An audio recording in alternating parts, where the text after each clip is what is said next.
شروع اللہ کے نام سے جو بڑا مہربان اور نہایت رحم کرنے والا ہے۔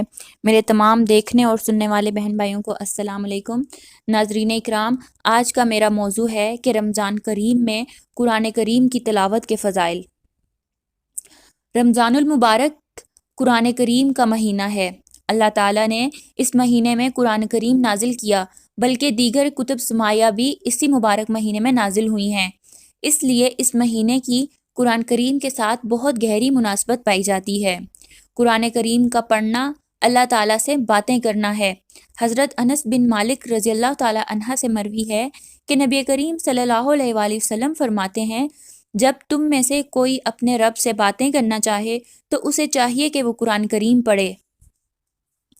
قرآن کریم کی تلاوت سب سے بڑی عبادت ہے۔ حضرت ابو ہریرہ رضی اللہ تعالیٰ عنہ کی روایت میں ہے کہ نبی کریم صلی اللہ علیہ وآلہ وسلم کا ارشاد ہے، لوگوں میں سب سے بڑا عبادت گزار وہ ہے جو سب سے زیادہ قرآن کریم کی تلاوت کرنے والا ہے۔ قرآن کریم کی تلاوت سب سے افضل عبادت ہے۔ حضرت نعمان بن بشیر رضی اللہ تعالیٰ عنہ سے مروی ہے کہ نبی کریم صلی اللہ علیہ وآلہ وسلم نے ارشاد فرمایا، میری امت کی سب سے افضل عبادت قرآن کی تلاوت ہے۔ قرآن کریم کی تلاوت میں ہر حرف کے بدلے 10 نیکی۔ حضرت عبداللہ بن مسعود رضی اللہ تعالیٰ عنہ نے حضور اکرم صلی اللہ علیہ وآلہ وسلم کا یہ ارشاد نقل کیا ہے، جو شخص کتاب اللہ کا ایک حرف پڑھے اس کے لیے اس حرف کے بدلے 1 نیکی ہے، اور 1 نیکی کا اجر 10 نیکی کے برابر ملتا ہے۔ میں یہ نہیں کہتا کہ سارا الف لام میم ایک حرف ہے، بلکہ الف ایک حرف، لام ایک حرف اور میم ایک حرف ہے۔ سبحان اللہ۔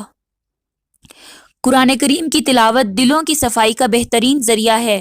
حضرت عبداللہ بن عمر رضی اللہ تعالیٰ عنہ نبی کریم صلی اللہ علیہ وآلہ وسلم کا یہ ارشاد نقل فرماتے ہیں، بے شک دلوں کو بھی زنگ لگ جاتا ہے جیسا کہ لوہے کو پانی سے زنگ لگتا ہے۔ پوچھا گیا کہ یا رسول اللہ صلی اللہ علیہ وآلہ وسلم، دل کی صفائی کی کیا صورت ہے؟ آپ صلی اللہ علیہ وآلہ وسلم نے فرمایا، موت کو کثرت سے یاد کرنا اور قرآن کریم کی تلاوت کرنا۔ تلاوت میں مشغول رہنے والے کے لیے اللہ کی جانب سے بہترین عطیہ۔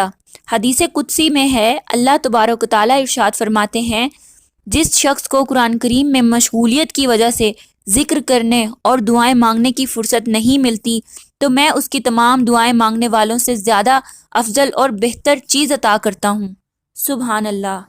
اپنی اس دعا کے ساتھ اس ویڈیو کا اختتام کرتی ہوں کہ اللہ تعالیٰ ہمیں قرآن کریم کو بار بار پڑھنے کی سعادت نصیب فرمائے اور سمجھ کر پڑھنے کی سعادت نصیب فرمائے، آمین۔